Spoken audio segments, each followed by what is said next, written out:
श्रीमान देवेंद्र फडणवीस जी, महाराष्ट्र के पूर्व मुख्यमंत्री और अभी के उप मुख्यमंत्री श्रीमान एकनाथ जी शिंदे, महाराष्ट्र के उप मुख्यमंत्री श्रीमान अजीत दादा पवार जी, मेरे साथी मंत्री मुरलीधर मोहोल जी, भारतीय जनता पार्टी के प्रदेश अध्यक्ष श्री रविंद्र चौहान जी, जिनके निमंत्रण पर मैं यहां आया हूं, ऐसे राधाकृष्ण विखे पाटिल जी, सुजय विखे पाटिल जी और देवेंद्र जी, एकनाथ जी और अजीत दादा के नेतृत्व में बैठे हुए सभी महाराष्ट्र के मंत्रीगण, सांसदगण और आज पद्मश्री पाटिल और पद्म विभूषण बाला साहब विखे पाटिल को उनके कामों को याद करने के लिए एकत्र आए हुए सभी किसान भाइयों बहनों को मेरा प्रणाम, नमस्कार। मित्रों, आज मैं आया हूं, मुझे अच्छा लगा कि यह भूमि को, यह जिले को पुण्य श्लोक अहिल्याबाई के नाम के साथ जोड़ा गया है। जब एकनाथ जी मुख्यमंत्री थे, देवेंद्र जी उप मुख्यमंत्री थे, भाजपा सेना सरकार ने औरंगाबाद का नाम भी बदला और यहां अहिल्याबाई का नाम भी रखा। ये वही लोग कर सकते हैं जो शिव छत्रपति के अनुयायी हैं, जो औरंगजेब की धारा को आगे बढ़ाते हैं। उनमें इतना हिम्मत नहीं है कि औरंगाबाद का नाम धर्मवीर संभाजी महाराज के नाम से। भाइयों बहनों, आज प्रवरा नगर में आया हूं। पूरे देश में ये नगर सहकारिता की पंडरी के रूप में माना जाता है और इसका मूल कारण पद्मश्री विखे पाटिल साहब हैं। उन्होंने पूरा जीवन इस क्षेत्र के, महाराष्ट्र के किसानों के कल्याण के लिए लगाया। इसके लिए मैं बाद में बहुत डिटेल में बात करूंगा, परंतु सबसे पहले महाराष्ट्र के किसानों पर एक प्रकार से इंद्रदेव ने इस बार आफत भेजी। 60 लाख हेक्टेयर से ज्यादा किसानों की भूमि और उनकी फसल बर्बाद हुई। वित्तीय वर्ष 25-26 में केंद्र के शहर के तहत 3,132 करोड़ रुपया हमने महाराष्ट्र सरकार को दिया है। उसमें से जो 1,631 करोड़ रुपया था वो अप्रैल को ही दे देने का काम हमारे नेता नरेंद्र मोदी जी ने किया है। और महाराष्ट्र सरकार ने भी कई सारी पहल किसानों को मदद करने के लिए करी है। कई सारे फैसले किए। 2215 करोड़ का राहत पैकेज दिया, जिससे 31 लाख से ज्यादा किसानों को मदद मिलेगी। 10,000 रुपया नकद और 35 किलो खाद्यान्न देने का भी महाराष्ट्र सरकार ने इनिशिएटिव लिया है। ई केवाईसी की शर्तों को एक बार के लिए थोड़ा रिलैक्स करा है। शॉर्ट टर्म फाइनेंस के ऋण को वसूली पर रोक लगाई, भू राजस्व और स्कूल की परीक्षा में भी छुट्टी देने का काम किया है। ये आपका महाराष्ट्र सरकार का त्रिमूर्ति जो है, देवेंद्र जी, एकनाथ शिंदे और अजित दादा, तीन में से एक भी बनिया नहीं है, मगर ये तीनों बनिए से पक्के हैं। मुझे पद्मश्री पाटिल का मूर्ति का अनावरण कर कर बुलाया और पूछ लिया तरीके से, अच्छे तरीके से, कि भारत सरकार महाराष्ट्र के किसानों के लिए क्या करेगी। कल ही तीनों ने लंबी बैठक मेरे साथ करी है। मैंने मोदी जी की ओर से उनको आश्वस्त किया है कि महाराष्ट्र सरकार हमें डिटेल रिपोर्ट भेज दे। मोदी जी महाराष्ट्र के किसानों की मदद करने में जरा भी देर नहीं लगाएं। और मित्रों, ये सब इसलिए हुआ है कि किसानों की चिंता करने वाली एक सरकार महाराष्ट्र के लोगों ने चुनकर लाई है। हमारे एनडीए के सभी विधायक अपने 1 महीने का वेतन सीएम रिलीफ फंड में दिया है। अभी अभी राधाकृष्ण विखे पाटिल जी ने शुगर मिल से भी घोषणा की और देवेंद्र जी की अपील को प्रतिसाद देने के लिए कई सारे ट्रस्ट भी आगे आए हैं।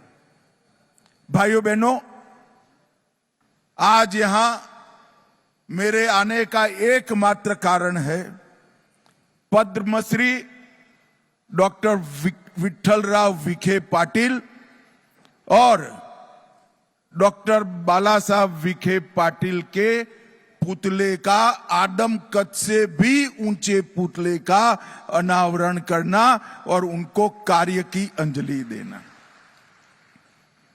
डॉक्टर विठ्ठलराव विखे पाटिल जी भारत के सहकारिता के आद्य पुरुषों में से एक। महाराष्ट्र के सहकारिता का इतिहास उठाकर जब अभ्यास करते हैं, पद्मश्री विखे पाटिल, धनंजय राव गाडगिल और वैकुंठ भाई मेहता, ये त्रिपुटी ने महाराष्ट्र के किसानों के लिए सहकारिता की नींव डालने का काम किया। और पद्मश्री पाटिल ने समग्र दुनिया में एक प्रकार से सबसे पहला कोऑपरेटिव साकर कारखाना डालने का काम हमारे पद्मश्री पाटिल ने किया। और इसके कारण न केवल महाराष्ट्र, गुजरात, कर्नाटक, उत्तर प्रदेश, कई राज्यों के किसान समृद्ध हुए और साकर कारखाना, उसका मुनाफा व्यापारी के घर में जाने की बजाय किसानों के बैंक अकाउंट में जाने की व्यवस्था आज देश में बनी है। तो उसके पुरोधा, इसके स्थापक डॉक्टर विठ्ठलराव विखे पाटिल जी थे। मैं आज वो महान आत्मा को मनपूर्वक याद करना चाहता हूं।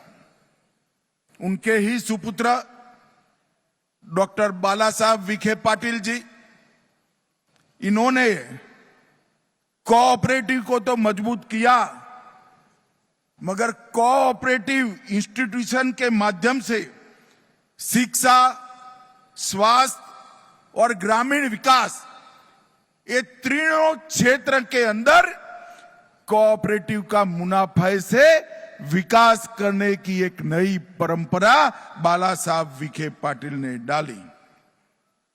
8 दशकों से अधिक लंबे अपने जीवन में 7 बार सांसद चुनकर आए और अटल जी की सरकार में उन्होंने बहुत अच्छे से काम भी किया। मैं 2 बार उस वक्त उनको मिला था। हमारे गुजरात में एक माधुपुरा कोऑपरेटिव बैंक डूब गई थी, तब वो वित्त मंत्री का काम संभाल रहे थे, एमओएस वित्त थे।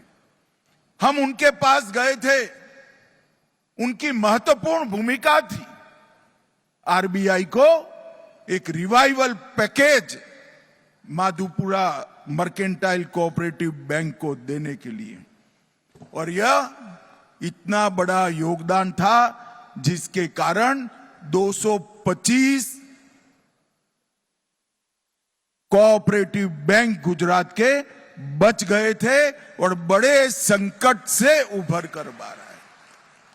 इसलिए मैं डॉक्टर बाला साहब विखे पाटिल जी को भी बहुत मनपूर्वक इस समारंभ में याद करना चाहता हूं, और उनका जो पुतला लगा है वो चौक को, वो स्थान को पद्म सम्मान का बहुत अच्छा नाम देने का काम राधा कृष्ण विखे पाटिल जी और सुजोय ने किया है। इसके लिए भी मैं उनको बहुत बहुत धन्यवाद देता हूं। मित्रों, आज डॉक्टर विठ्ठलराव विखे पाटिल सहकारी चीनी कारखाने का नवीनीकरण भी हुआ है। जब 50-51 में ये कारखाने की स्थापना हुई तब 50 टन गन्ना प्रतिदिन की क्षमता से शुरू हुई थी और आज 72 टन गन्ना प्रतिदिन ये प्रोसेस करता है, और आने वाले समय में 7200 मैट्रिक टन प्रतिदिन से आगे बढ़कर 15,000 टन प्रतिदिन तक एक क्षमता का विस्तारण होगा। जब मोदी जी ने सहकारिता मंत्रालय की स्थापना की तब सहकारिता क्षेत्र में सहकारी चीनी मिलों को मजबूत करने के लिए एनसीडी की योजना आई, और जो अच्छे यूनिट थे उसको हमने फाइनेंस किया, और उसी में से ही आज डॉक्टर विठ्ठलराव विखे पाटिल सहकारी चीनी कारखाने का विस्तरण हो रहा है। और मित्रों, ये शुगर मिल ने अल्कोहल डिस्टिलेशन संयंत्र जो 70 में लगाया, 15 KLPD की इनकी क्षमता थी, आज 92 KLDP का हुआ है, और हमने 240 KLDP ले जाने की उनको मंजूरी दे दी। इथेनॉल संयंत्र 20 KLDP का था, अब 150 KLDP का हुआ है। बायोगैस प्लांट 12,000 क्यूबिक मीटर पर दिन था, अब 30,000 तक काम करता है, और को जनरेशन प्लांट 30 मेगावाट से 68 मेगावाट तक पहुंचा है। और मित्रों, प्रेस मड से जैविक खाद 75 मैट्रिक टन ये कारखाना बनाता है, जो ऑर्गेनिक खेती को आगे बढ़ाएगा। मित्रों, ये ठोस कदम अच्छे तरीके से चल रहे इस कारखाने ने बनाए हैं, और मोदी जी के नेतृत्व में शुगर मिलों की संख्या में 67 की वृद्धि हुई है। चीनी उत्पादन में 10 लाख मैट्रिक टन की बढ़ोतरी हुई है। डिस्टिलरी 2 गुना बढ़ी है। इथेनॉल की उत्पादन क्षमता 5 गुना बढ़ी है। इथेनॉल की आपूर्ति 10 गुना बढ़ी है, और पेट्रोल में इथेनॉल का ब्लेंडिंग 20% तक पहुंच गया है। ये सभी बताता है कि मोदी जी के प्रधानमंत्री बनने के बाद हमारे कोऑपरेटिव शुगर क्षेत्र को कितना बड़ा फायदा मिला है। मित्रों, एक्सपोर्ट सब्सिडी से लेकर सबसे बड़ी बात जो देवेंद्र जी और दोनों उप मुख्यमंत्री ने बताया, किसानों का 10,000 करोड़ से ज्यादा इनकम टैक्स को माफ करने का काम भारतीय जनता पार्टी की मोदी सरकार ने। एक जमाना था कि सेटलमेंट कॉरपोरेट के हुआ करते थे। पहली बार सेटलमेंट एक्ट बनाकर कोऑपरेटिव का करने का काम किया है और रिट्रोस्पेक्टिव इफेक्ट से, पाश्चात असर से किया है। ये 10,000 करोड़ माफ किया, इतना ही नहीं, हर साल 4400 करोड़ का बोझ आगे पर कभी भी अब नहीं आएगा। ये बहुत बड़ा इनिशिएटिव नरेंद्र मोदी जी ने लिया है। मित्रों, आज मैं यहां आया हूं तब सहकारिता शुगर कारखानों को, सारों को एक अपील करना चाहता हूं कि आपके इथेनॉल संयंत्र को मल्टी फीड इथेनॉल संयंत्र बनाएं। इसके अंदर सब्जियों का कचरा, मक्के से इथेनॉल बनाने की व्यवस्था और चावल से इथेनॉल बनाने की व्यवस्था भी आप कर सकते हैं। और ये बदलाव के लिए जो लोन चाहिए वो लोन एनसीडीसी भारत सरकार की संस्था उपलब्ध कराएगी। और हमने सारी कोऑपरेटिव से इथेनॉल खरीदी में उनको प्रायोरिटी दिया है। निजी कंपनी है तो इसका इथेनॉल बाद में लिया जाएगा, कोऑपरेटिव कंपनी है, कारखाना है तो इसका पहले लिया जाएगा। एनसीडीसी की ऋण योजना से 10,000 करोड़ रुपए हमने प्रदान किया है और सीरा पर जीएसटी 28% था, उसको 5% करने का काम नरेंद्र मोदी जी ने कहा है। मित्रों, जीएसटी के लिए मैं और एक बात करना चाहता हूं। अभी अभी नरेंद्र मोदी जी ने नवरात्रि के पहले दिन पर 395 चीजों पर जीएसटी को कम किया है। और कम किया है उसमें खाने पीने की लगभग सभी चीजों पर 0% जीएसटी कर देश की जनता को और विशेषकर माताओं बहनों को फायदा पहुंचा है। और बाकी सारी चीजों पर 28%, 18% की जगह 5% किया है। मगर इससे जनता को तो निश्चित फायदा होगा, हजारों करोड़ का फायदा होगा, मगर आपने देश के लिए भी सोचना है। मोदी जी ने आह्वान किया है कि 140 करोड़ की जनता इस दीपावली पर्व के पहले एक संकल्प ले कि हम सबके घर में कोई विदेशी चीज नहीं आए। अगर 140 करोड़ लोग ये संकल्प लेते हैं, भारत के व्यापारी ये संकल्प लेते हैं कि भारत में बनी हुई चीजों का ही हम व्यापार भी करेंगे, उपयोग भी करेंगे। अगर इतना हो जाता है तो 2047 के पहले भारत विश्व में सबसे 1 नंबर के स्थान पर पहुंच सकता है। पूरी दुनिया भर के लोगों को उत्पादन के लिए भारत में आना पड़ेगा, क्योंकि भारत के पास 140 करोड़ आबादी का मार्केट है। मगर ये मार्केट तभी भारत के उपयोग में आ सकता है कि हम सब तय करें कि हमारे परिवार में स्वदेशी चीजों का ही उपयोग होगा। मित्रों, मैं सहकारी चीनी मिलों को भी कुछ कहना चाहता हूं।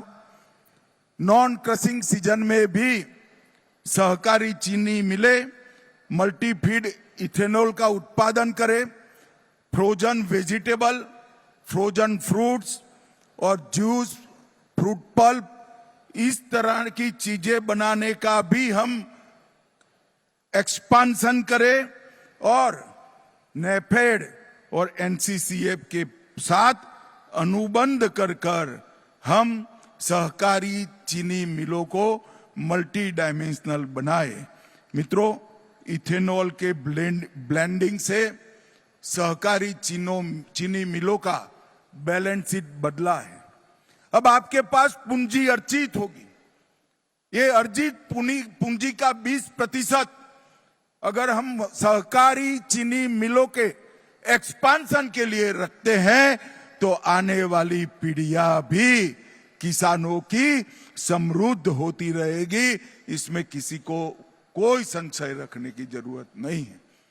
मैं आज यहां आया हूं तब फिर से एक बार सुजोय विखे पाटिल और राधाकृष्ण विखे पाटिल जी का बहुत बहुत धन्यवाद करना चाहता हूं मित्रों, क्योंकि ये दोनों महानुभाव जिनका मूर्ति लगाया गया है, पद्मश्री पाटिल और पद्म विभूषण बाला साहेब विखे पाटिल का, इनका सहकारिता में, ग्रामीण विकास में और किसानों के कल्याण में बहुत बड़ा योगदान था। इसलिए मुझे इस पुण्य कार्य में मिलने का, इसमें हाथ बटाने का आपने मौका दिया, इसलिए आपका बहुत बहुत धन्यवाद। मेरी अनेक अनेक शुभकामनाएं। वंदे मातरम।